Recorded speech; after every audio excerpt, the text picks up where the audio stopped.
നമുക്ക് ധാതു സമ്പത്തുകളുടെ ലഭ്യത നമ്മൾ തന്നെ ഉണ്ടാക്കിയെടുക്കുന്ന നരേന്ദ്രമോദി പറഞ്ഞിട്ടുണ്ട്. ഇപ്പൊ നമ്മൾ ചൈനയോടാണല്ലോ ധാതു സമ്പത്തുകൾ അല്ലെങ്കിൽ റെയർ മെറ്റീരിയൽസ്, ലോകത്തെ അവരാണ് റെയർ മെറ്റീരിയൽസിന്റെ കസ്റ്റോഡിയൻ. അവരിപ്പോ റെയർ മെറ്റീരിയൽസ് കൊടുക്കുന്ന കാര്യം നിർത്തിക്കഴിഞ്ഞാൽ ഇല്ല, ലോകത്തെങ്ങും ഇല്ല.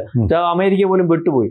ഇപ്പൊ ഇനി യുദ്ധം എന്ന് പറയാൻ ആയുധ യുദ്ധം മാത്രമല്ല, ഒരുത്തൻ ക്രൂഡ് ഓയിൽ ഇന്ത്യയിലോട്ട് കയറ്റിവിടുന്ന നമ്മൾ ആശ്രയിക്കുന്ന അതാണല്ലോ നരേന്ദ്രമോദി ഇപ്പൊ 40-45 രാജ്യമായിട്ട് ആശ്രയിച്ചേക്കുന്നത്.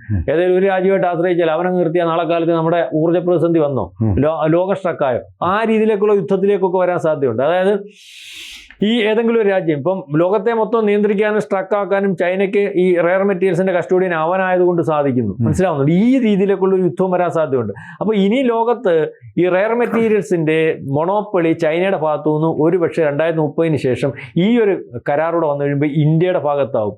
അതായത് റഷ്യയുടെ ഭാഗത്ത്. റഷ്യക്ക് ഇപ്പോൾ ഒരു പ്രശ്നം എന്താണെന്ന്, റഷ്യക്ക് ഇല്ലാത്തതും പണം നമുക്ക് ആവശ്യത്തിനുള്ളതും പണം എന്ന് പറഞ്ഞ പഴഞ്ചൊല്ലില്ലേ? കാരണം റഷ്യക്ക് ടെക്നോളജി ഉണ്ട്, എല്ലാം ഉണ്ട്, ആയുധം നിർമ്മിക്കാനുള്ള സംവിധാനം കൊണ്ട് എല്ലാവർക്കും ഉണ്ട്. പക്ഷെ അവരുടെ ഇപ്പോൾ പൈസ ഇല്ല, നമ്മുടെ കയ്യിലുണ്ട്. പിന്നെ വിശ്വസ്തമായിട്ടുള്ള പാർട്ണർ വേണം, അതും ഇന്ത്യ.